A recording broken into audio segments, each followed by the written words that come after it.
Step into the realm of unmatched education at Premise Green Hill Academy. Outstanding educators, state-of-art learning facilities, dynamic extracurriculum activities, and serene surroundings creates an atmosphere where excellence is not just encouraged but expected. Enroll in our ongoing 2025 January intake at Premise Green Hill Academy Machakos campus, spanning from kindergarten, primary to junior secondary level. Premise Green Hill Academy, winning with character and discipline.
Entails the details of the constitution of the House Business Committee.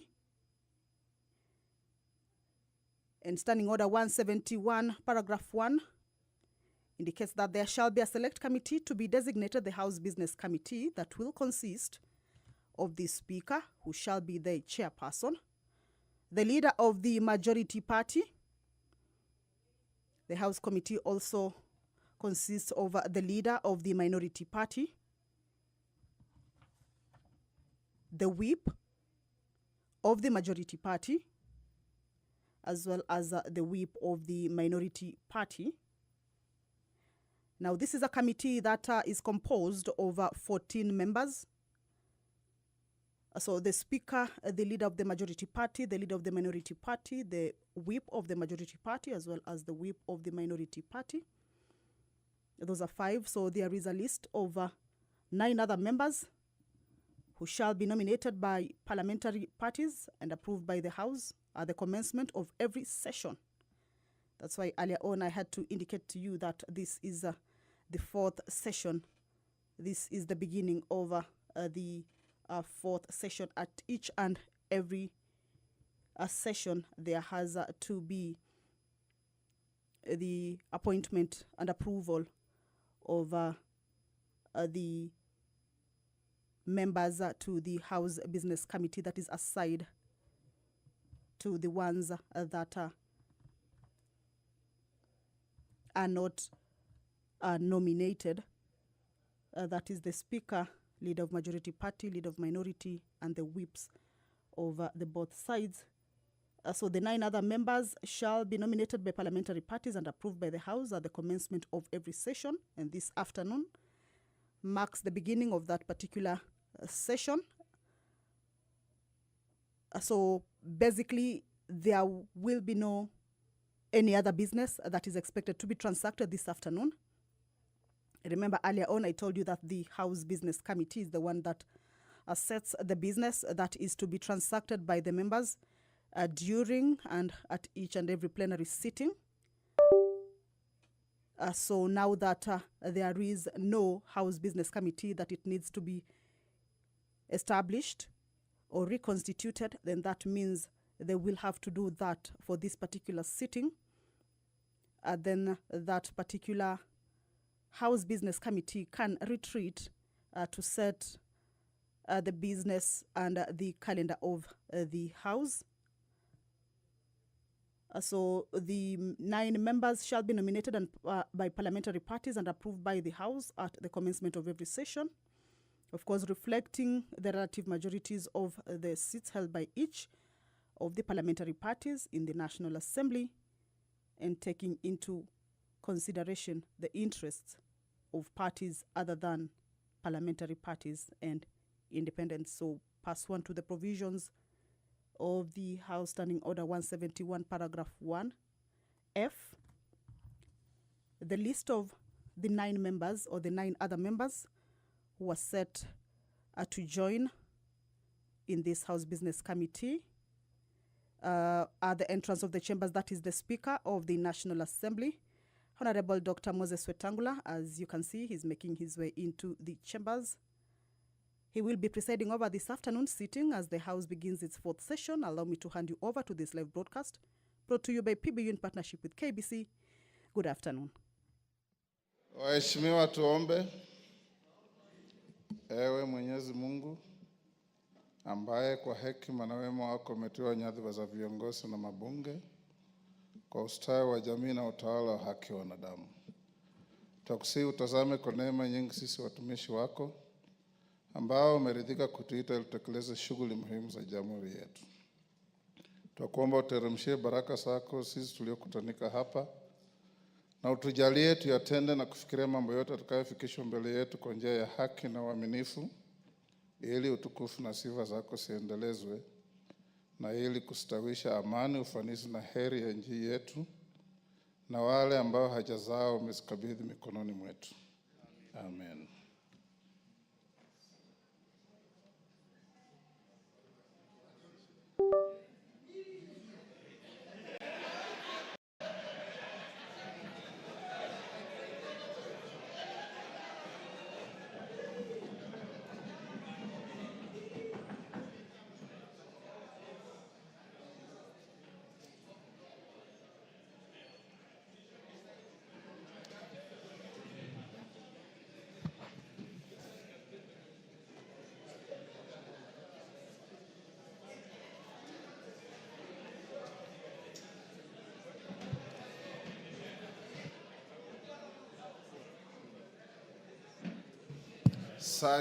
Clerk, we have quorum. Yeah? Congratulations, for the first time, we are not ringing the bell.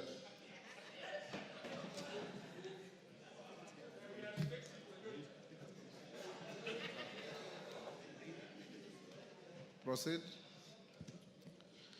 Order number 1, administration of oath. Order number 2, communication from the chair. Order. Order. Order. Honorable members on their feet, take your seats. Take your seats. Members on their feet, take your seats.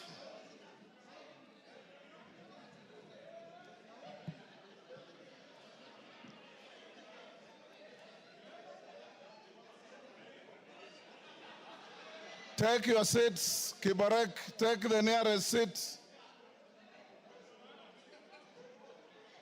Donya, take the seat. Order, honorable members. Order, take the nearest seat. Come, Kate, take the nearest seat.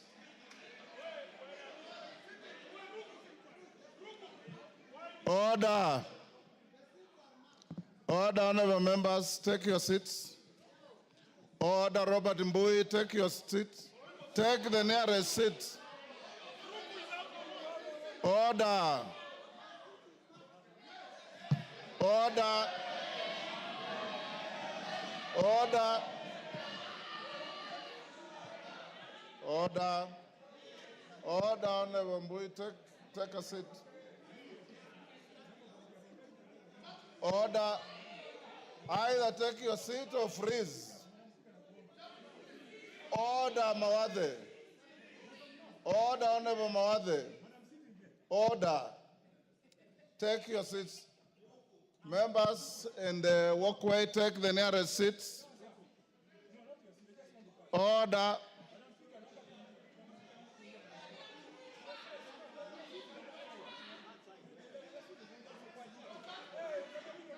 Order, Honorable Mawathe. Order. Order. Honorable Mawathe. Order, Honorable Mawathe. You know very well that there's no seat reserved for you in this house because you are not in leadership. So take any seat. Take any seat so that we can have.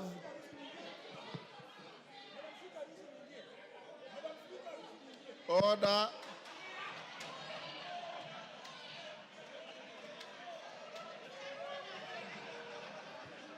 Order.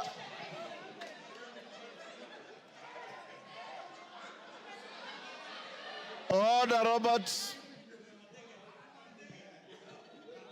Order. Order, honorable members. Order. Order, Mwenje. Honorable Mwenje, if you are in leadership, show example. Take your seats. Order, Honorable Mbui. Order. Order.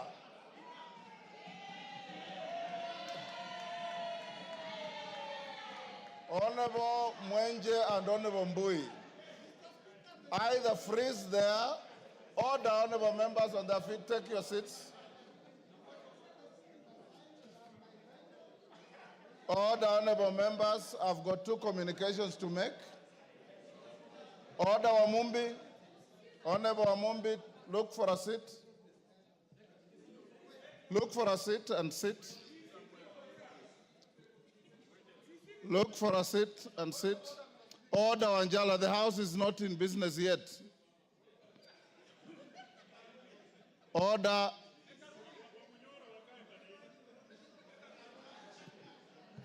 Okay. Robert Mbui, freeze where you are. Honorable Kajwang, take your seats. Honorable GK, take the nearest seat. Honorable members, I have two communications to make. The first one is on the resumption of sittings for the fourth session and lapsed and reintroduction of business. Honorable members, I wish to welcome you back to the House for the fourth session of the 13th Parliament. I trust that you had a restful and joyous Christmas and New Year break, and that you also took the opportunity to engage with constituents on key development matters. I'm confident that you are well rejuvenated and ready to embark on the business that's ahead of us this session, which marks the midterm of the 13th Parliament. Honorable members, at the outset, I wish to thank you all for availing yourselves for the special sitting held on Thursday, 16th January 2025, during which the House transacted priority business. I also wish to thank members for their participation in the just concluded members' midterm retreat, which took place on January 27th to 31st, 2025, as scheduled, and witnessed the highest ever turnout of members. On behalf of the leadership of the House, I extend our gratitude to all of you for your participation. This made the retreat a great success and positioned the House for a smooth takeoff in the fourth session. Several resolutions were adopted at the retreat and are currently being implemented progressively by the Office of the Clerk. Among the key outcomes of the retreat was the identification of possible areas that require the National Assembly's legislative intervention. Indeed, some of these resolutions may be contained in unpublished legislative proposals by members, totaling 283, which are undergoing processing. Members who sponsored these proposals are requested to indicate if they still wish to proceed with them or withdraw any that may have since been overtaken by events. Additionally, the retreat underscored the need to maintain the momentum demonstrated during our deliberations, particularly in expediting priority business in the fourth session and strengthening the oversight functions of the House through its committees. Members who have bills, I advise you to get in touch with various committees. In my management meeting today, we noticed that there are certain proposals to amend certain acts that come from 10 different members on the same issue. Members who have bills, members can get in touch with the office of the clerk. I advise you to get it. We can collapse some of those proposals so that this huge number that doesn't reflect the reality, it gives way to the actual number of pending bills. Honorable members, on matters of social health, you will recall that there were concerns by members about its implementation and also feedback being received from the people regarding the management of the transition process. In this regard, I instructed the Departmental Committee on Health to arrange to meet the Minister of Health and Social Health Authority officials to inquire into the matter and appraise the House by way of a statement. I will therefore accord the chairperson of the Departmental Committee on Health at some point this afternoon an opportunity to appraise the House on the outcome of the meeting. Honorable members, as we commence the fourth session, I wish to bring to the attention of the House that the term of the following 18 committees lapsed today, 11th February 2025, being the first sitting of the fourth session. The first category, which lapses every session, is the housekeeping committees. These are 1, House Business Committee, pursuant to Standing Order 171, the Committee on Member Services and Facilities, pursuant to Standing Order 212B, the Committee of Powers and Privileges, Section 15 of the Parliamentary Powers and Privileges Act, the Procedure and House Rules Committee, pursuant to Standing Order 208. The second category, largely comprising Audit, Appropriation, and other general purposes committees, has lapsed pursuant to the respective standing orders which prescribe their lifetime.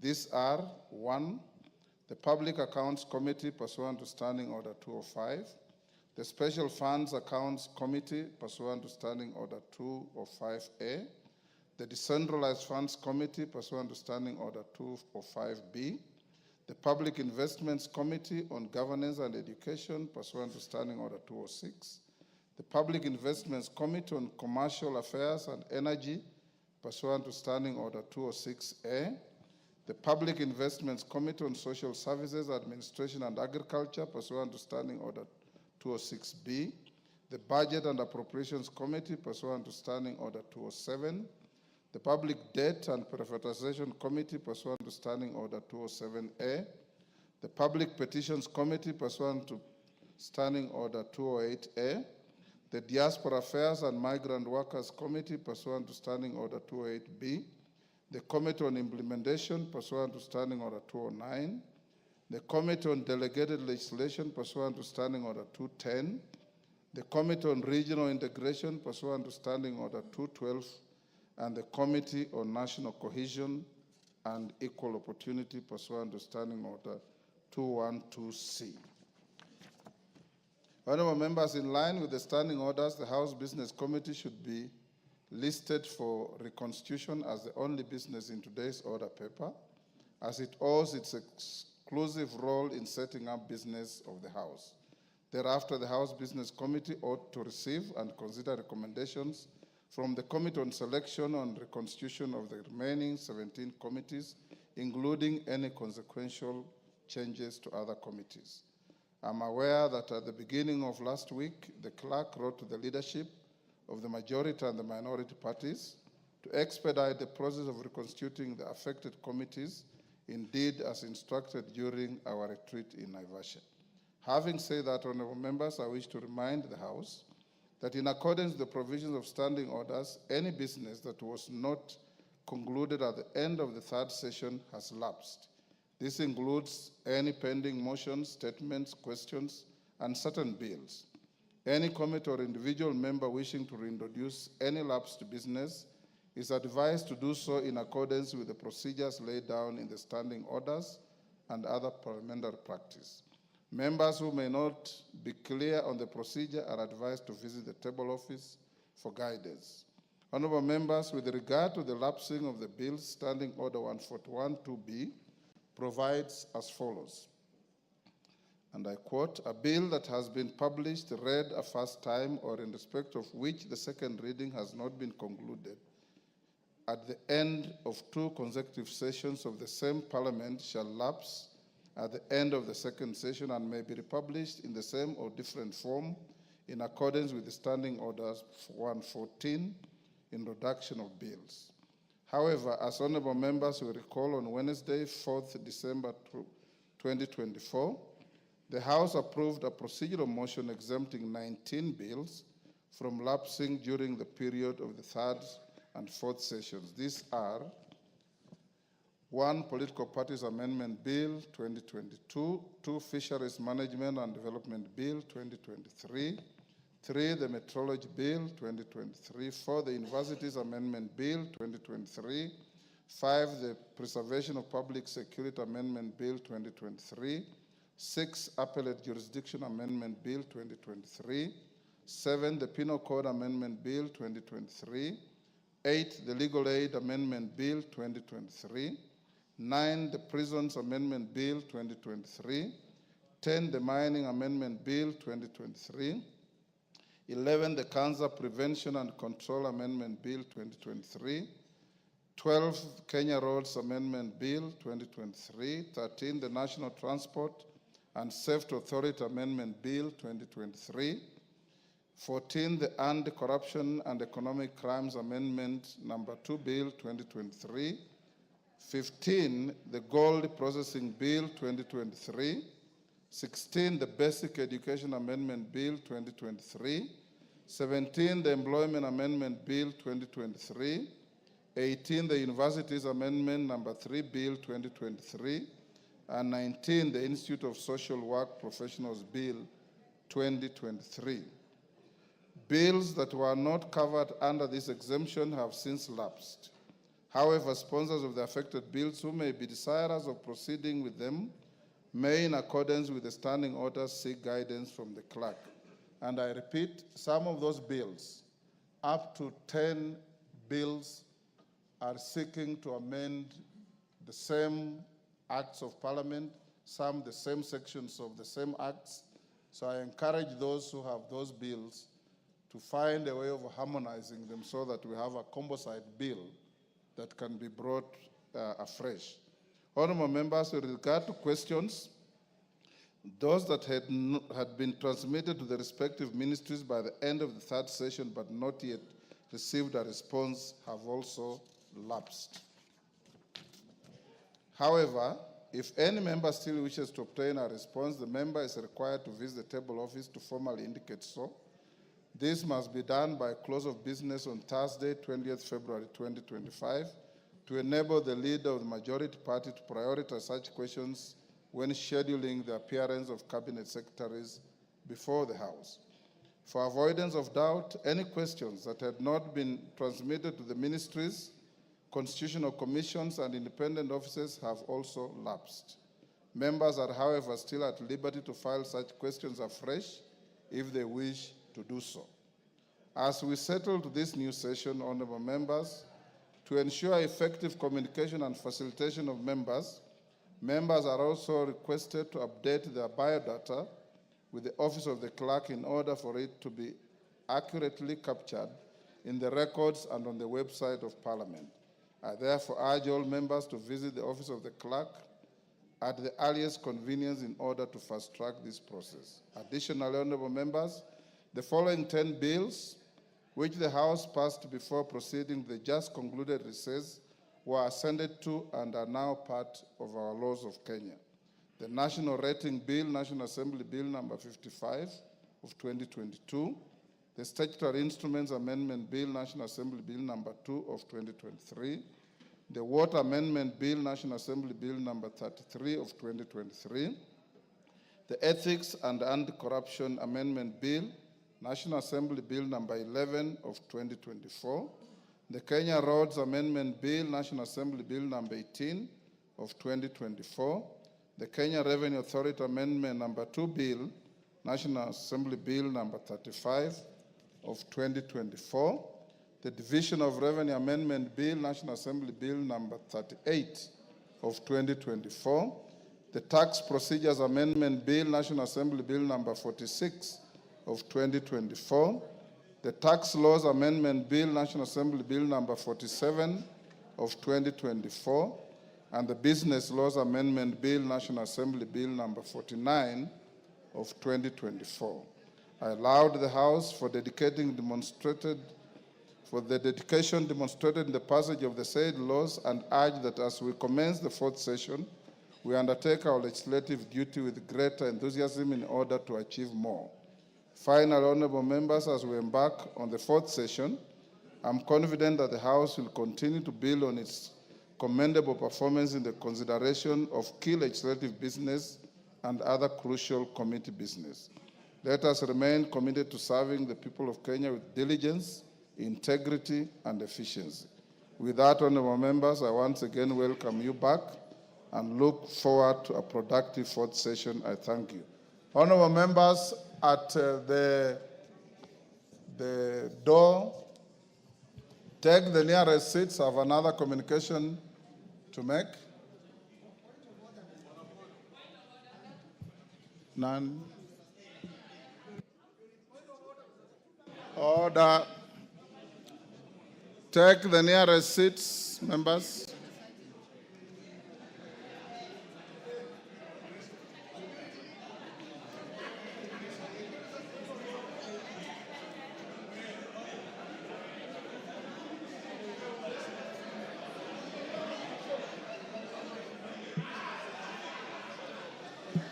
Members in the walkway, take the nearest seats.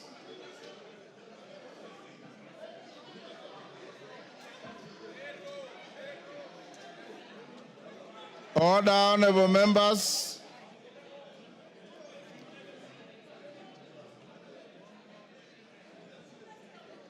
Take the nearest seats. Honorable Nabuin, take the nearest seat.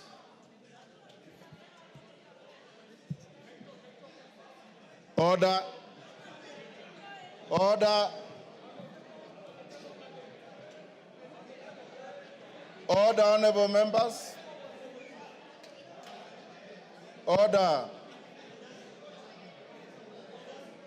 Honorable members, the next communication. Order, honorable members.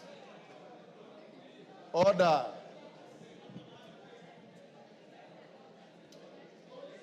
Order. Honorable Babowino, take your seat. Order. Honorable members, the next communication is on the recognition of members of the National Assembly conferred state honors and retirement of a long-serving officer of the House.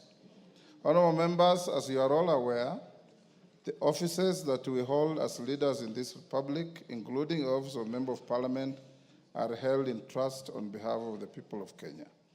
Indeed, part of the recital in our own prayer states that we elected leaders in this House always commit to treat and consider all matters that shall come under our deliberation in so just and faithful a manner as to promote the honor and the glory of God, and to advance the peace, prosperity, and welfare of our country and those whose interests have been committed to our charge. Honorable members, in recognition of members' commitment to live up to the philosophy of our prayer when serving the nation, the Parliamentary Honors Advisory Committee has been regularly making recommendations to the President regarding members of this House who ought to be conferred honors in accordance with Article 132(4)(c) of the Constitution. The Parliamentary Honors Advisory Committee, which I co-chair with the Speaker of the Senate, is a statutory body. It is composed of members drawn from both houses of Parliament and the Parliamentary Service Commission. The committee is responsible for identifying and recommending nominees from Parliament as one of the arms of the national government to be awarded national honors. The committee is also responsible for some statutory bodies, including the Office of the Auditor General and the Office of the Control of Budget. To this end, honorable members, the committee in 2024 recommended some members of parliament and staff for the award of national honors. This was done through a rigorous consideration, including seeking the views or objections of the public on the proposed nominees and taking them into consideration determining the final list of nominees. In this regard, I wish to inform the House that several members of this House were conferred state honors by His Excellency the President during the 61st Jamhuri Day celebrations held on 12th December 2024 in recognition of their distinguished service to the nation in various capacities.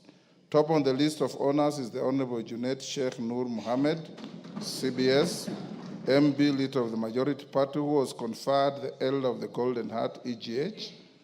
Alongside him are the following members who were awarded the Chief of the Order of the Burning Spear, CBS. The Honorable Faith Gitau, CBS MP. The Honorable Patrick Macau, EBS, CBS MP. The Honorable Muhammad Ali, HSC, CBS MP. The Honorable Raphael Wanjala, CBS MP.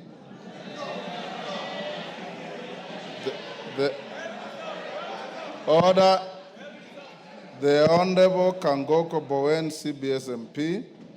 The Honorable Engineer Vincent Musyoka, CBS MP. The Honorable Kimani Kuria, CBS MP. The Honorable Haika Miziki, CBS MP. The Honorable Abdi Shuria, CBS MP. The Honorable Yusuf Haji, CBS MP. The Honorable Gabriel Tongoyo, CBS MP. The Honorable George Kariuki, CBS MP. The Honorable Dr. John Mutunga, CBS MP. The Honorable John Kiari, CBS MP. The Honorable Nelson Koech, CBS MP. The Honorable Peter Lochakapong, CBS MP. The Honorable Stephen Karani, CBS MP. The Honorable Eric Muchangi, CBS MP. The Honorable Nelson Wamboka, CBS MP. The Honorable Fatuma Zainab, CBS MP. The Honorable Rose Museo, CBS MP. The Honorable Dr. Makali Mulu, CBS MP. The Honorable Janet Sitiane, CBS MP. The Honorable Tom Joseph Kajwang, CBS MP. And the Honorable Johnson Naika, CBS MP. Honorable members, you will note that the members conferred state commendations are members of the Parliamentary Service Commission, chairpersons of committees, and other ranking members who served for more than 3 terms. In making recommendations, the committee considered other factors including longevity of service in Parliament and performance during the just concluded 14th ESC in the Parliamentary Games, whose agenda is about regional integration. I do note that many members will desire to be part of this list, but slots are ordinarily very limited. I urge the House to take a moment to congratulate them for earning this well-deserved state recognition. Congratulations to all those members. Honorable members, among those who also conferred with state honors were 9 members of staff. Please allow me on your behalf to recognize one of them, Ms. Anne Wambui Njoroge, the immediate former Director of Hansard and Audio Services, who is seated in the Hansard box. You may stand up, Anne, just below the Speaker's gallery. I've singled out Ms. Njoroge because she's retiring from the parliamentary service with effect from last week, Friday, 7th February 2025.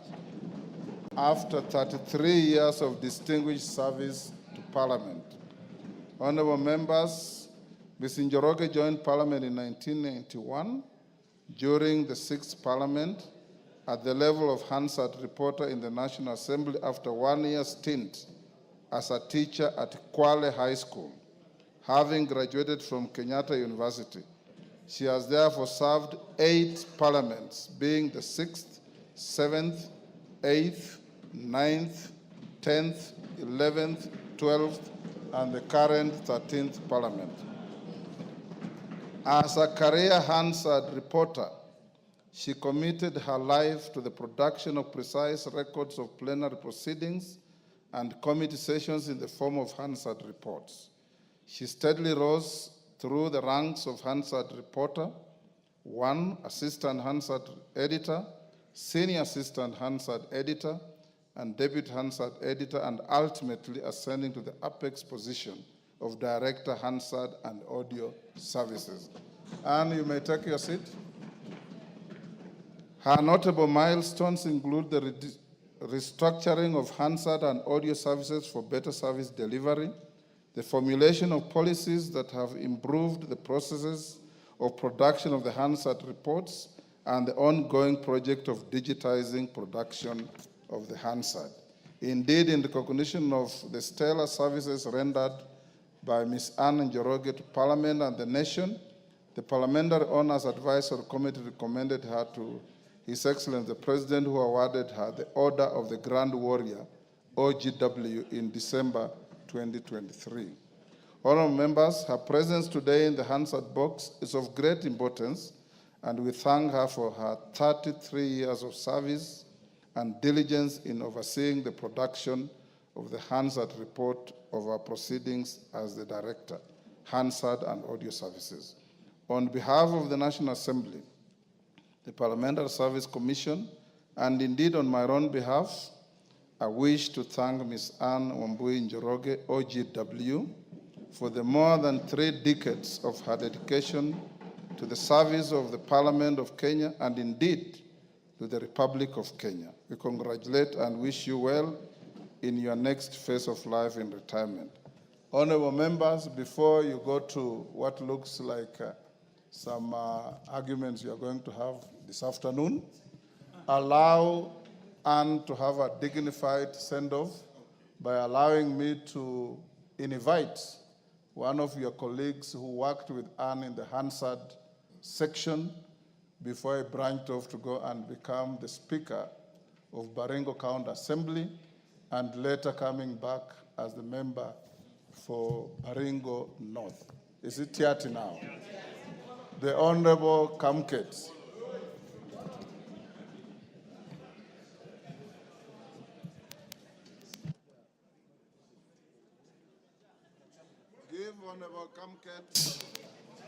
Give Honorable Kamket the mic.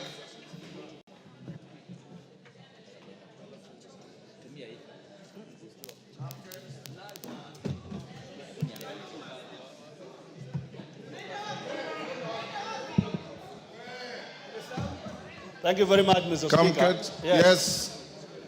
Thank you very much, Mr. Speaker. Mr. Speaker, indeed, it is a Order, honorable members, this is a great day for Anne Njoroge. Give her the silence so that she can be honored by one of your colleagues who was her colleague.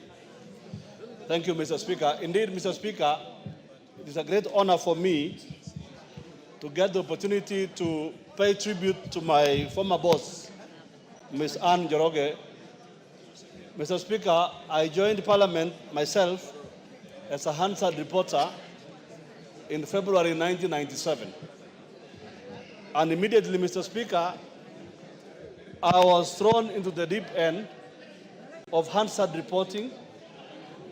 But I was lucky, Mr. Speaker, to have had a very dedicated, humble, and determined public officer who trained me, Ms. Anne Njoroge, Mr. Speaker. Order, Robert Mbui. Order, Robert. If Anne Njoroge was your sister, your mother, or your cousin, or your wife, you would love to give her this day. Go on, Kamket. Thank you, Mr. Speaker. Mr. Speaker, Ms. Anne Njoroge is a very dedicated officer, Mr. Speaker. And so, Mr. Speaker, that box, Mr. Speaker, the Hansard box, is a box that is very familiar to me. I have sat in that box, Mr. Speaker, for a very long time, under the guidance of that very humble and hardworking public servant. And I'm very proud, Mr. Speaker, to be her product, to be the product of her guidance.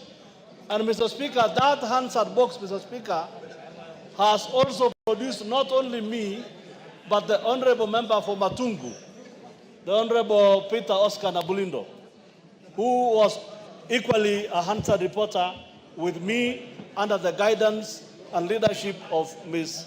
Anne Wamboi Njoroge. Mr. Speaker, when I joined Parliament in 1997, this House, there was no Parliamentary Service Commission at that time. I remember, Mr. Speaker, we used to go and line up at Mr. Kiliku, the accountant, for salary, Mr. Speaker. And at that time, Mr. Speaker, not even the members of Parliament had bank accounts. We used to line up at the finance office to receive salary. At that time, Mr. Speaker, we did not like the members of Parliament that much, because we would line up for more than 2 hours, and then about 10 or 15 members of Parliament come and overtake you as we all lined up for salary. But perhaps, Mr. Speaker, what's the most interesting about Hansard, because we are talking about Ms. Wamboi today, is that the Hansard, Mr. Speaker, is supposed to be an accurate report of the spoken word without interfering with the facts and the line of thought of the honorable member.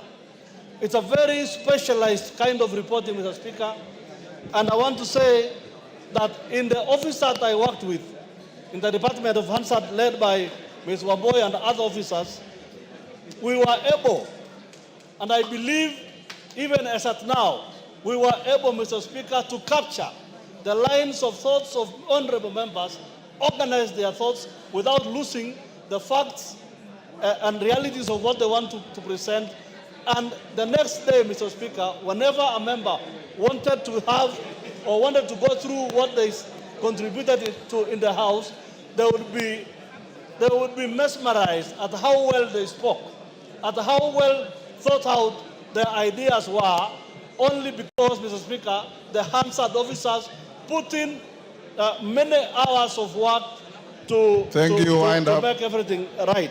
So, Mr. Speaker, as my colleague, my former boss, Ms. Njoroge, retires, I want to wish her the very best in her life. And I want to say, Mr. Speaker, that that box there, the Hansard box, is a great box. And all officers of Parliament who have worked in other departments, those who have made it to members of Parliament, I want to say that everybody has a chance in life to be a leader of this country. And Ms. Anne Wamboi Njoroge is a great person. She's a great woman, and I'll forever be grateful to her as a person whom she mentored into the great member of Parliament I believe I am today, Mr. Speaker. I thank you, Mr. Speaker. Thank you.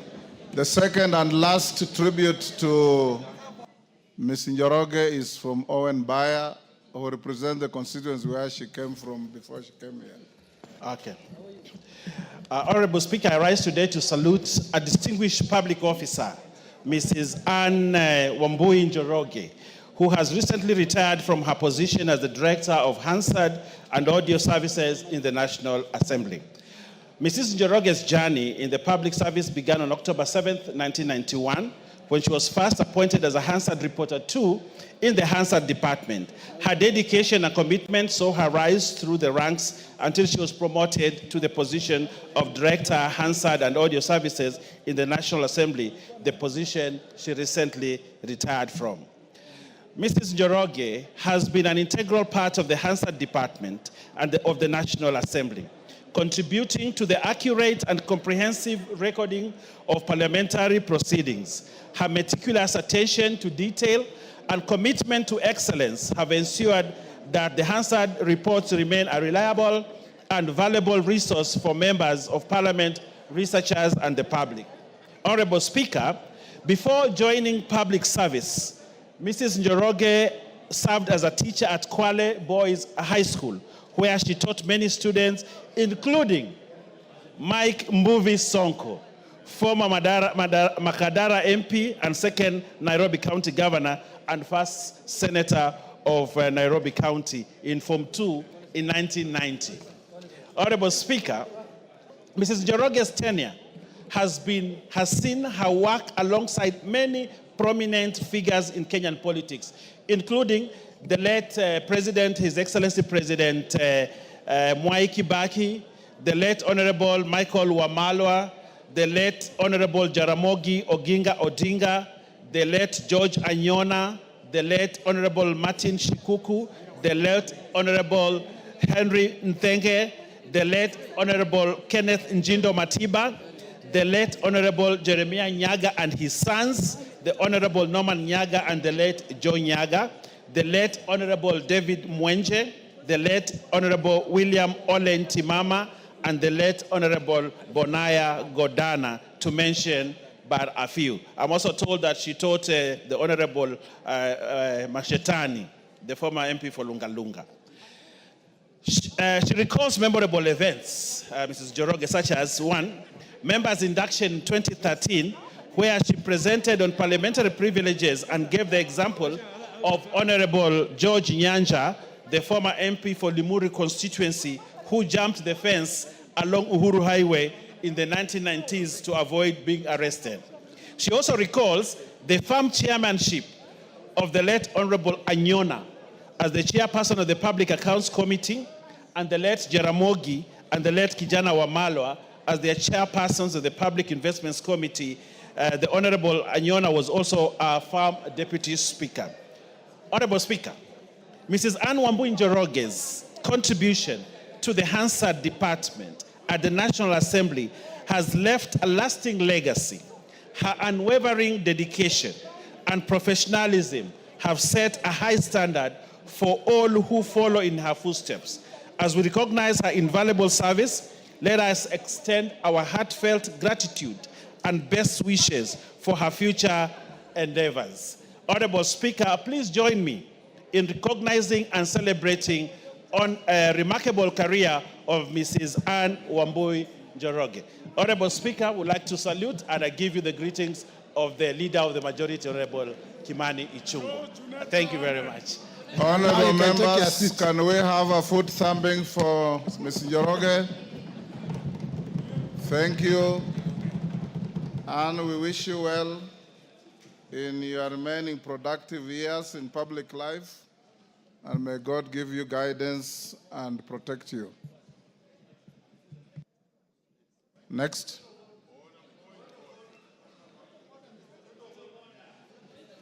Yes.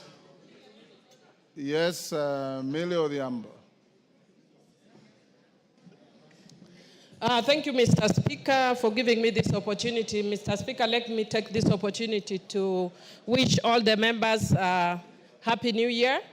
And Mr. Speaker, also to congratulate all the members that have been awarded, and also to congratulate Anne for the amazing work that she has done for the Parliament.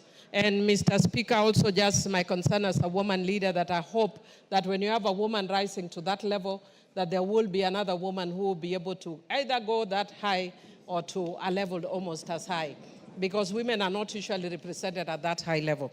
Mr. Speaker, having said that, and even in acknowledging the members, I know that your committee forgot me, but you will correct that in their words.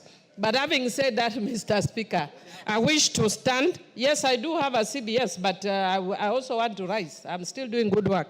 Mr. Speaker, if I don't praise myself, who will praise me?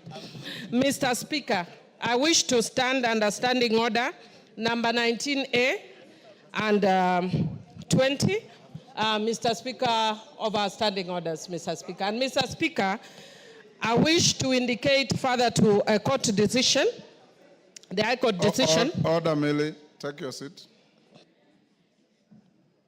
I know you did see me in my chamber and indicated you raise a matter that you're trying to raise. I'll give you an opportunity, but let's finish with some preliminaries first.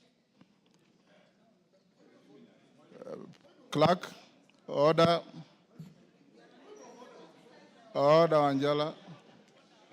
Order number 3, messages. Order number 4, petitions. Order number 5, papers.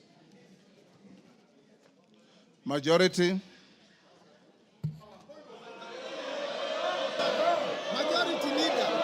Honorable Speaker, I beg to lay the following papers on the table of the House today, Tuesday, February 11th, 2024.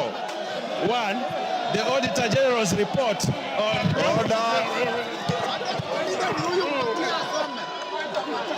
Order.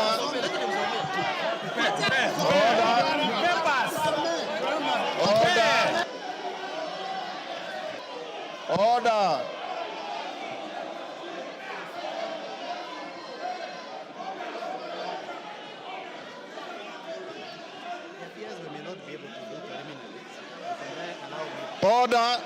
Take your seats. Order. Take your seats. Order.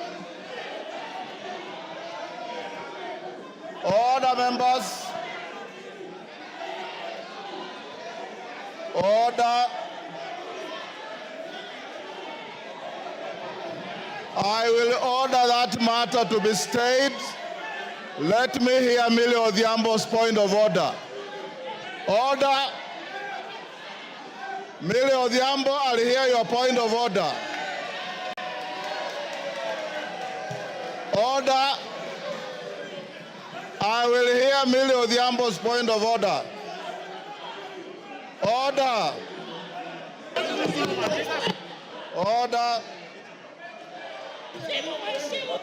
Honorable members, take your seats.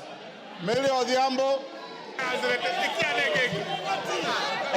Thank you, honorable members. Order. Member for Kilifi. Honorable Millie Odhiambo, take the floor. Millie Odhiambo. Thank you, Mr. Speaker. Mr. Speaker. Order. Let's order. Millie Odhiambo, take the floor. Order. Thank you, Mr. Speaker. Mr. Speaker. Order. Mr. Speaker, I rise under Standing Order 19A and 20. Mr. Speaker. Hold on, Millie. Honorable members, can we hear Millie Odhiambo? Order, Anjala. Order. Order. Order. Honorable Gertrude Mbeyu and those who are conducting themselves like you, Honorable Mawade, the excitement does not preclude the application of standing orders. And if I see you getting rowed again, I'll request you to leave the chamber. Millie Odhiambo. Order. Thank you, Mr. Speaker. Mr. Speaker, I stand under Standing Order 19A and Standing Order 20. Mr. Speaker, and in furtherance of a recent decision by the High Court HTC number E202 of 2023, Kenneth Njagi Njiru and 11 others versus the National Assembly of Kenya and others. Mr. Speaker, I will not go to the demerits and merits of that matter. I will go to what the court concluded, which is that the Azimio side is the majority. And based on that, Mr. Speaker, again, because I've said I'm not going to the merits and demerits of that decision, Mr. Speaker, I want to just indicate that I have therefore, as the majority party whip of Azimio, today handed over to your office a copy of that decision of the High Court with a letter that we are giving you our, according to the standing orders, our majority leader as Honorable Junet Mohammed and Honorable Robert Mbui. Mr. Speaker, following the standing orders, Honorable Junet will thereafter then communicate me officially as the minority whip, going by what the standing orders, but a majority whip. Majority. Mr. Speaker, I also stand under Standing Order 90 and had actually consulted you about this. And Mr. Speaker, if you look at the judgment of that court, the court actually infer that because of the position you hold as Speaker and also as Chairman of your party, Mr. Speaker, it is not, as party leader of your party, Mr. Speaker, it is not possible for you to be fair. You are going to be conflicted when you are conducting the matters of this House. Mr. Speaker, I therefore humbly request you to step down and mandate Honorable Gladys Beausoleil to take over in discharging the functions as the Speaker because of your conflict of interest. Mr. Speaker, Mr. Speaker, Mr. Speaker. Order. Order. Mr. Speaker, Mr. Speaker, in concluding, Mr. Speaker, because I said I'm not going to go to the merits and demerits of the matter, in concluding, I want to urge that as a parliament, we need to obey court rulings and decisions, even when we don't agree with them. And Mr. Speaker, I also just want to indicate that you can see my two colleagues are standing next to me. My advice to them in future is to follow a philosophy from my community which says, Telo ikao, telo kumingato. So next time they should do what Honorable Ruku did. Jump if you have to, but take your position the way Honorable Millie has done. Is that part of your point of order? No. Mr. Speaker, I said as an orbiter. And Mr. Speaker, I would also just want to say, very finally, also as an orbiter, Mr. Speaker, people are also talking about broad-based. Again, I'm very careful. I'm saying this as an orbiter. It's not my substantive argument. Mr. Speaker, people talk of broad-based. Yeah, and even when you look at the decisions of the arguments of the court, they keep making reference to the de jure and the de facto. And many things may have changed over time. And Mr. Speaker, I'd want to say that actually if you look at this side of the House today, we are seeing broad, Mr. Speaker. Mr. Speaker, if we want to see good faith, we want to see if it is also based. It is broad. But based, whether it is based will depend on the decision going forward. Otherwise, we will be told by the court it is hot hair, this broad base is hot hair, wild goose chase, and all those other things, Mr. Speaker. Thank you, Mr. Speaker. I move. Order, members. Order, members. Maintain your silence. Millie Odhiambo has raised 2 points. One I'll dispose of very quickly, and the other I will allow the House some latitude. As to whether the Speaker, yours truly,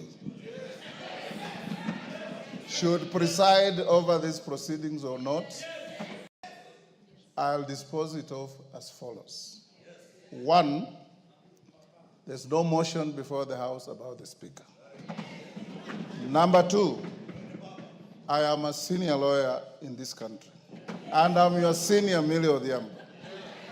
I have read that judgment with a tooth comb, and there's nowhere it requires the Speaker to do what you are saying. More particularly, the final findings of that judgment, which as a distinguished learned friend, we had an opportunity to read through together today.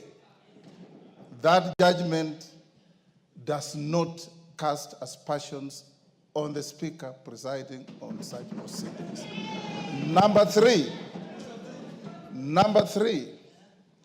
in similar situations, in the 10th Parliament, a motion was brought to this House by the then member for Kibwezi, the Honorable Patrick Musimba, to discuss the conduct and the possible vacation of office by Speaker Muturi as he then was.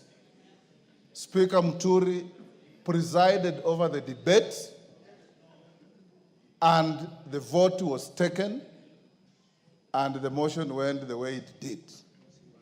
Number 4, in the 7th Parliament, when I was a fresher in this house, the Honorable James Orengo, or one of the then Ford Kenya members, brought a motion to discuss the conduct and character of the then Speaker, Francis Xavier Kausai Ole Kaparo. Kausai Ole Kaparo presided over the proceedings. The motion was debated and put to a vote, and it went the way it did. I'm sure you know that neither Muturi nor Kaparo left office on the basis of any motion. Number 4. Number 5. You as truly as your Speaker does not debate, does not vote. I hold a position of honor to preside over your proceedings. Anybody who wants to say anything about this judgment, I'll give you an opportunity. And it's finally going to be yours truly to give you a ruling on the matter. It must also be made very clear as we listen to each other that neither the court nor any authority outside this chamber, and senior lawyers like Otiendo Molo should know this, neither the court nor any other authority outside this chamber can make declarations that affect the conduct of business here except yourselves by voting and by the Speaker giving you rulings. Number 7, we sit here as a quasi-judicial body. And as a quasi-judicial body, I will listen to you, and I assure you, I'll give you a fair finding. It is like going to court and telling a judge that because the lawyer appearing before him was his classmate, he will not be fair. That has no foundation in law or in fact. So I'll open up and hear those who want to have similar points of order, as Millie Odhiambo has raised, on the judgment. And I want also to caution you members that your standing orders do not allow you to discuss the person or character of any judge unless you have brought a special motion to discuss that judge. You can analyze the judgment, you can agree with it, you can disagree with it, you can qualify it, you can do whatever you want.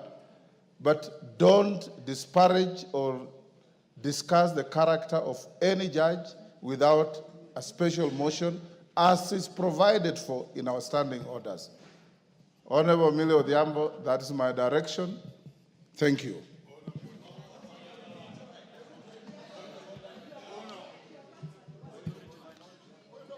Yes, Wanjala. What's your point of order? Give him the mic.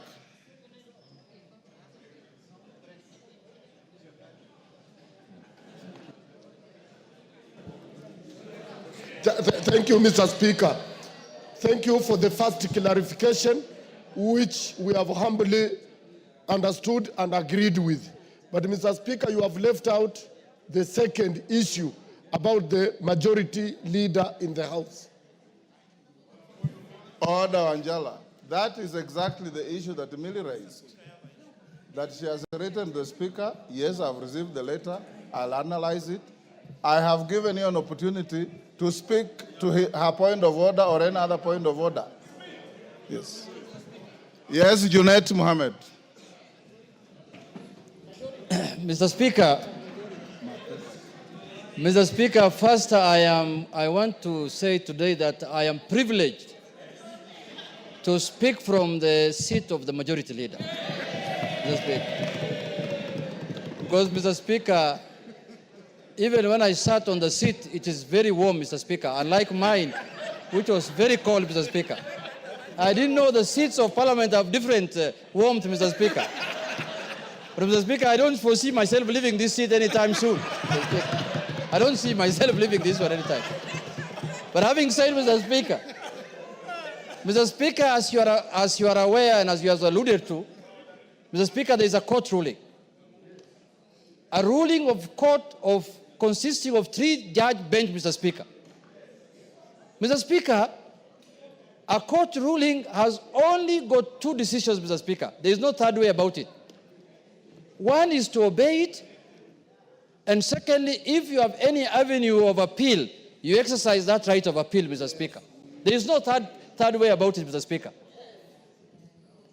And the court ruling, what we went as Azimio after the election, after your decision here, Mr. Speaker, what took us to court was for the court to interpret for us the constitutionality of your decision on who's the majority party and who's the minority party in this House, Mr. Speaker. And the issue of the Speaker came in as obiter, Mr. Speaker. But what took us to court, we wanted to know, because when we arrived here after the election, we arrived here knowing very well that we are the majority party, Mr. Speaker. And we are the numbers. But midway, we ended up losing numbers through your ruling, Mr. Speaker. And that is what took us to court, to ascertain whether we are the majority and whether we are the minority. And luckily, the court has made its ruling, albeit late, Mr. Speaker. We expected this ruling much earlier than this time, Mr. Speaker. But it is better late than never. The decision arrived, and the decision has said that the Azimio party is the majority party in Parliament, Mr. Speaker. And I so happen to be the minority leader as of now, Mr. Speaker. So today afternoon, I just switched seats, and I took over the role of majority leader, Mr. Speaker. And I am capable of doing that work, Mr. Speaker. I have the capacity, I have the qualifications, I have the capabilities, I have the numbers in the House, Mr. Speaker, to lead, Mr. Speaker. I have everything what it takes, Mr. Speaker, to be the majority leader of this House, Mr. Speaker. But, Mr. Speaker, the issue that we need to exercise, to analyze, Mr. Speaker, is that, Mr. Speaker, I want to say this. Mr. Speaker, court rulings are very important, Mr. Speaker. You remember after the election, we disputed the result of the election. We ended up filing a court case in the Supreme Court. The Supreme Court pronounced itself that we did not win the election, and the other party won the election, and we abided by it, and we respected the court ruling, Mr. Speaker. This court ruling also must be respected, Mr. Speaker. Because it's not like any other court ruling, Mr. Speaker. It's a ruling of the Court of the Republic of Kenya, Mr. Speaker. Mr. Speaker, this ruling cannot be taken jokingly, Mr. Speaker. When I went through it last evening, Mr. Speaker, these judges are raising very serious fundamental issues. They are raising issues relating to violation of the Constitution, Mr. Speaker. And you remember we impeached someone here because he violated the Constitution, Mr. Speaker. Mr. Speaker, if this matter is not addressed, we are going to have a constitutional crisis in this country, Mr. Speaker. So for that reason, Mr. Speaker, jurisdictions all over the world and democracies all over the world that we borrowed from, even this presidential system that we are running today, that is running in this country, Mr. Speaker. In the United States, there are times when the executive is from the Republican Party and the House is ruled by the Democratic Party, and life goes on. It doesn't matter that we are going to oppose everything that the government wants to do. If government brings here bills and policies that are of benefit to the country, we will support it, Mr. Speaker. And as you know now, many things have gone under the bridge. There is this animal called also broad-based, Mr. Speaker. We want to broaden, deepen, and tighten this relationship, Mr. Speaker. If I may borrow your words, we want to broaden it, deepen it, and tighten it, Mr. Speaker, so that we can have a country that is cohesive, Mr. Speaker. Mr. Speaker, there is no way we are going to have this animal in place, and then when we want to become the majority, people look at us with suspicious eyes. How can it be, Mr. Speaker? Members of Parliament are members of Parliament. They work under the Article 95 of the Constitution, which has given them the roles of oversight, legislation, and representation, Mr. Speaker. We are not going to do our business outside Article 95, Mr. Speaker. So, I want to allay fears here that the majority in the House must be from the ruling party. That this ruling is giving us posterity. This is doing things for posterity, Mr. Speaker.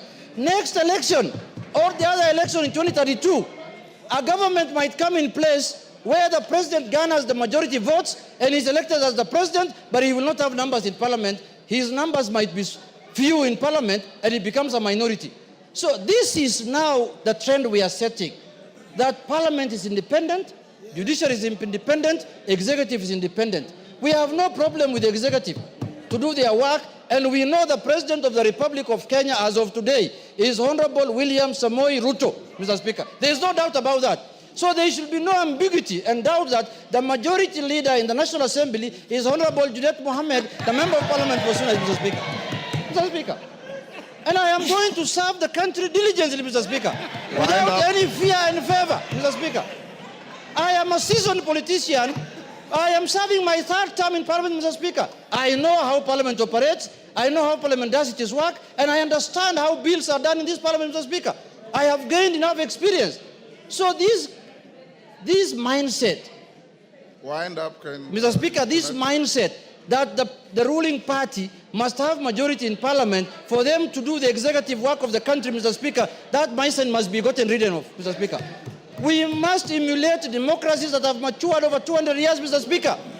In the last election, in the last administration of Biden in America, Mr. Speaker, wind up. The Republican Party was controlling the House, Mr. Speaker, and the Democratic Party was controlling the Senate, and life was going on as usual, Mr. Speaker. So, Mr. Speaker, my advice to the House and to Parliament in general is that the only solution to this problem is to go to appeal. Until the appeal overturns this matter, I shall be recognized as the majority leader of the Republic of Kenya.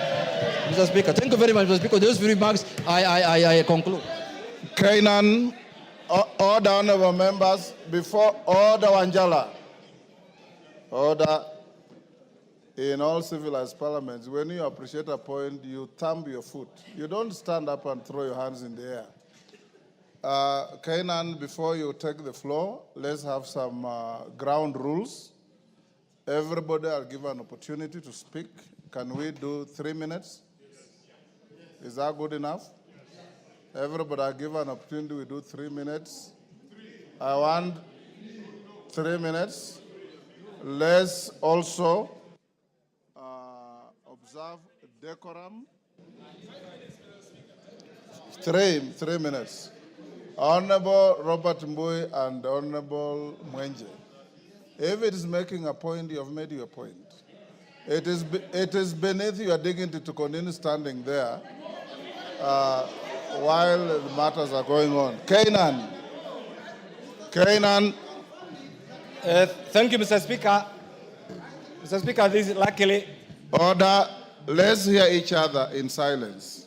Mr. Speaker, this if is... If you really want to get a reasoned ruling from the Speaker, let's hear each other. Kainan, give to Kainan. Mr. Speaker, this is the House of Rules. This is the House of Traditions. This is the House that enjoys being a quasi-judicial institution. Mr. Speaker, on the face of it, I want to take this opportunity to welcome my colleagues to this very important session and say that the Kenyan people outside there are really looking upon us to deliberate in a civilized manner and guide this nation. Mr. Speaker, there comes a time when there are issues that must be deliberated and agreed upon. And I want to agree one thing with my brother Junet, that you are qualified even to be the President of the Republic of Kenya, not even the majority leader alone.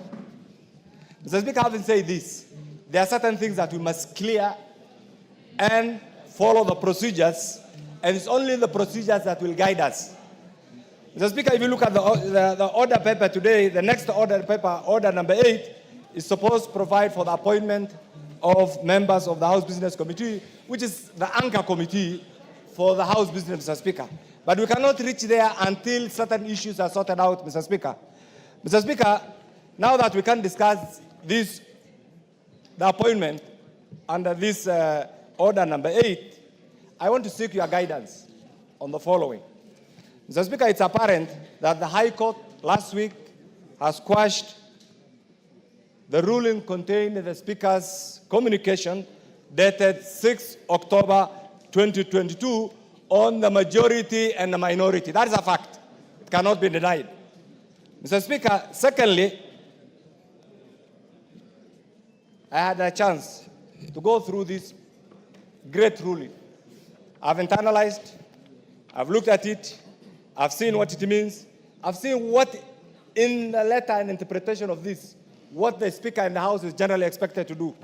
Mr. Speaker, on the face of it, there are certain, the petitioner sought the following declaration to be issued that Azimio La Umoja One Kenya coalition is the majority party in the National Assembly based on the outcome of the general elections of based on the outcome of the elections of members of the National Assembly held on 9th August.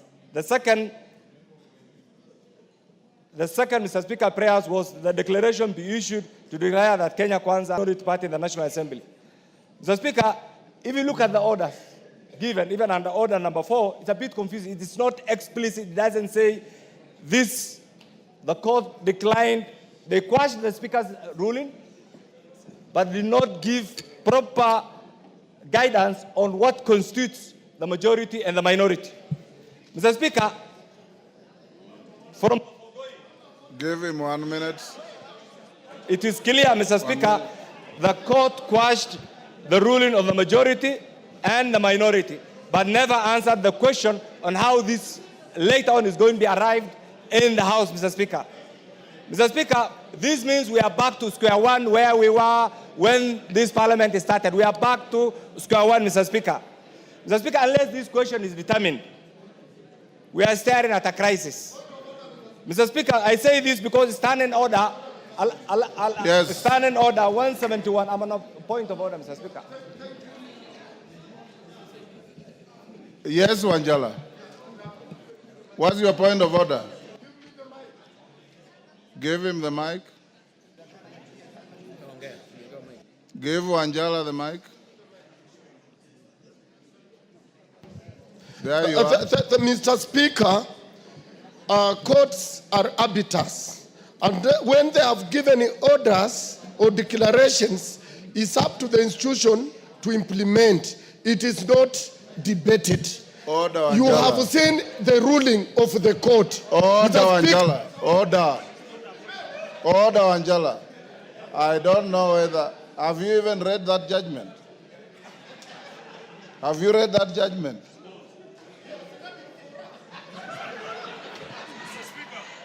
Kainan, wind up. Trying to say that unless this question pursuant to Standing Order 171 is determined, we are facing a crisis, and this crisis can only be sorted out with a proper guidance from the Speaker. And therefore, Mr. Speaker, what I'm trying to say is this. This state of affairs, Mr. Speaker, portends a crisis for the House, Mr. Speaker, and therefore we want your guidance, Mr. Speaker, pursuant to Standing Order 171 on which party is the majority and which party is the minority. Once that is determined, Mr. Speaker, all the other things will flow, Mr. Speaker, and therefore I want to seek your guidance on this. Osoro. Thank you very much, Honorable Speaker. Honorable Speaker, Mr. Speaker, he's Order. occupying our space, Mr. Speaker. Order. Why can't they just move to their side? Order, Robert Mbui. Order. Order, Robert Mbui. Order, Robert Mbui. If you listen to me carefully, Robert Mbui, order, members. And I want you to listen to this carefully. Order, members. Order. I did say Robert Mbui, and you are misconducting yourself. You are too senior to be told to leave the chamber. I did say, and I want to repeat, and Emilio Odhiambo, who raised the point, has read this judgment clearly. The judgment quashed the direction of the Speaker on the majority-minority. The judgment never declared who is the majority. It is not the court to declare the majority. It is the Speaker of this House. And you better know that. It is the Speaker of the House to declare the majority. Robert Mbui gone. Not Osoro. Okay. Thank you very much, Honorable Speaker. Honorable Speaker, That's not true. I want to speak it up from what you've actually said, Honorable Speaker.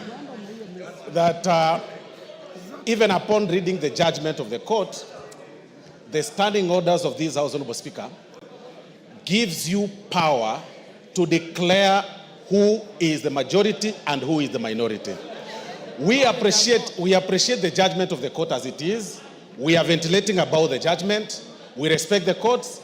But again, it is these very laws that govern, as Honorable Speaker, that give you that power, as Honorable Speaker, to declare the majority and minority. So even as Honorable Junet and the Honorable Millie Odhiambo, Honorable Speaker, live on rented space, they should know that the final declaration of majority and minority comes from your seat, Honorable Speaker. But even then, Honorable Speaker, perhaps we should ponder and ask ourselves these very pertinent questions. In the past 2 years that we've served in this House, Honorable Speaker, we've served in these capacities, as it were, on who is the majority and who is the minority, Honorable Speaker. Several decisions have been made. We have formations of the committees that fall on the majority, minority, chairman, the committees that are supposed to be led by members from the majority side, and the committees that are led by the members of the minority side. Does it mean, Honorable Speaker, that every decision that has been passed by the committees, or any report that has been passed by the committee that falls on the minority, as it were then, and the majority, is it rendered mute as it is right now, Honorable Speaker? If going by the judgment, if we read on the judgment, like they want us to define it as it, just on plain paper, Honorable Speaker, that is question one. Question two that we should ask ourselves, Honorable Speaker. Right now, the selection panel, Honorable Speaker, of the IEBC that was nominated by both the minority parties or the Parliamentary Service Commission, that minority party brought the membership, the majority party brought the membership. The IEBC selection panel has already started working, Honorable Speaker, right now in terms of selecting the next commissioners. What then happens to them? What happens to that selection panel? Because they were appointed on the basis of the majority and the minority when the Parliamentary Service Commission submitted the names. Those are the questions we need to ask ourselves, Honorable Speaker. The Commission for Revenue Authority, Honorable Speaker, that again is a preserve of both the minority and the majority. Honorable Speaker, what then happens on the decisions that have been made in the past 2 years? The allowances that have been paid, Honorable Speaker, the travels that have been made, everything that we've passed, Honorable Speaker, in this house. Those are the questions that we need to ask ourselves because we are at the midterm of this Parliament, Honorable Speaker. Even as you retire to make this your ruling, Honorable Speaker, it is important for us, Honorable Speaker, to ask ourselves those very pertinent questions. Because we shouldn't just be... Okay. Thank you, Osoro. Give him a minute. Honorable Speaker, you see, we shouldn't just be talking about positions on who is the minority, who is the majority leader. And as Honorable Junet as well put it, we are all members of Parliament and we can serve in whatever capacity. But let's look at the implications of this decision, Honorable Speaker. What happens to what we've passed in the past 2 years? What happens to the right decisions that are leading this country in the past 2 years, Honorable Speaker? What happens to the IEBC selection panel? Those are the questions. Otherwise, I'll tell my colleagues, the Honorable Millie Odhiambo, who is saying that she has added in her CV the position of the chief whip of the majority. She'll only do that, Honorable Speaker, in her dreams. It will not work. Thank you very much, Honorable Speaker. David Ocheng. Thank you so much, Mr. Speaker. Mr. Speaker, I want to thank the three judges. Order, honorable members, can we listen to each other? I want to thank Save David Ocheng's time. Order, members. Order. Order, members on their feet. Take your seats. Honorable members, I have given you guidance and I want to repeat. The upshot of the judgment of the court, in law we say, we go back to the status quo ante. Status quo ante. When you go back to the status quo ante, then the House has to make a decision and a finding on who the majority is. The court has not declared any party a majority in this house. Read the judgment carefully. Don't speak from what you are hearing in the air. That is number one. Number two, order, Wanjala. I'm just giving you guidance so that you don't speak irrelevantly. We have gone back to the status quo ante. Convince the House as to its majority, the Speaker will make a finding. On a fact, David Ocheng. Thank you so much, Mr. Speaker. Mr. Speaker, I want to thank the three judges for their judgment of last week, Mr. Speaker. We got a new constitution that we keep testing and that keeps guiding us on how we run our affairs as a country, Mr. Speaker. Mr. Speaker, under the law we passed in this parliament on coalition making, Mr. Speaker, it is presumed that there will be coalitions, people will leave coalitions, some will enter coalitions, Mr. Speaker, and so it is presupposed that in any term of parliament, Mr. Speaker, one side will be a minority, today, tomorrow that side may be a majority, because this is a moving target, Mr. Speaker. Mr. Speaker, as to who is minority or majority is not cast in stone, and therefore the finding by the court, Mr. Speaker, that the decision on who is majority and minority in the 13th parliament was decided on 8th of August 2022 is wrongful, Mr. Speaker. I disagree with it because, Mr. Speaker, and ANC that was left Kenya Kwanza, Mr. Speaker, and joined Azimio. Azimio will have more members than the remaining UDM, Mr. Speaker. And in that regard, Azimio will be the majority party, Mr. Speaker, and will be called upon to make the decision as Speaker and will decide as so. So I disagree with the judge's finding that the decision on who is majority and minority was made once. It cannot be made once. It depends on the facts of the day in this house. If, for example, tomorrow I'll be heard, I'm sure I'm going to be heard. I'm sure I'm going to be heard. I will be heard, Mr. Speaker. Because, Mr. Speaker, if today in Azimio, if Wiper left and Jubilee left and UDM left, Mr. Speaker, Azimio will have only ODM with 85 members, Mr. Speaker. It will be a minority. So the decision on who is minority and majority, Mr. Speaker, moves like a pendulum depending on who has left which coalition. So you cannot tell us that that decision is made once only in the election, Mr. Speaker. And that's why the judges are wrong on this matter, Mr. Speaker. Number two, Mr. Speaker, very important, Mr. Speaker, it's very important to note, Mr. Speaker, that the day you made this decision, Mr. Speaker, the day you decided on this matter, you had facts before you. You had evidence before you telling you that UDM has left Azimio. MDG has left Azimio. UDM, MDG, NCPP, PA, you had those facts before you. You couldn't ignore those facts. You can't ignore them. Even in this, Mr. Speaker, you made a finding, Mr. Speaker, that the courts have not said that Azimio is a majority. The courts have said, go back and decide. And so Azimio must today convince you. Yes. Morogara, I'll give you. Morogara. Thank you. Thank you very much, Mr. Speaker. Mr. Speaker, what you need to decide on is the wording of Article 108 of the Constitution and the Standing Order number 19 of our standing orders. Of importance is the use of the verb to be in that particular article and in that particular standing order. The minority or majority party is the party at that particular moment. And therefore, it is not cast on stone, as the court tried to tell Kenyans, that majority and minority were determined on the election date.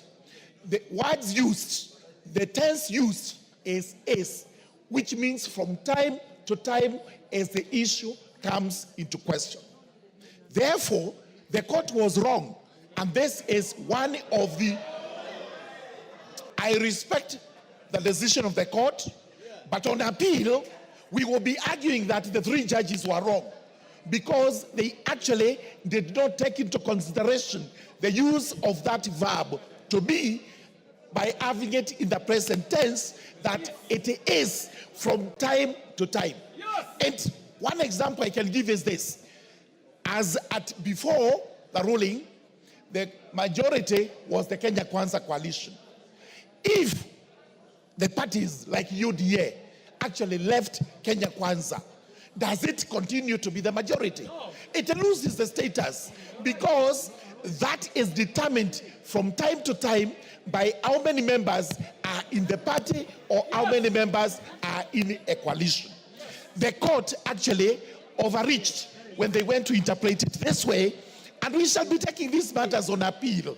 But today, because the course of action of the 6th of October 2022 is spent, we require from you, Honorable Speaker, you give us another ruling using the verb to be.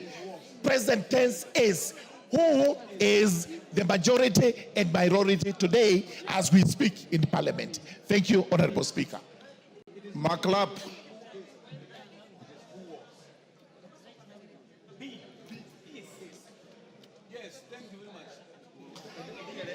Thank you, Mr. Speaker. I want members protecting me from these members.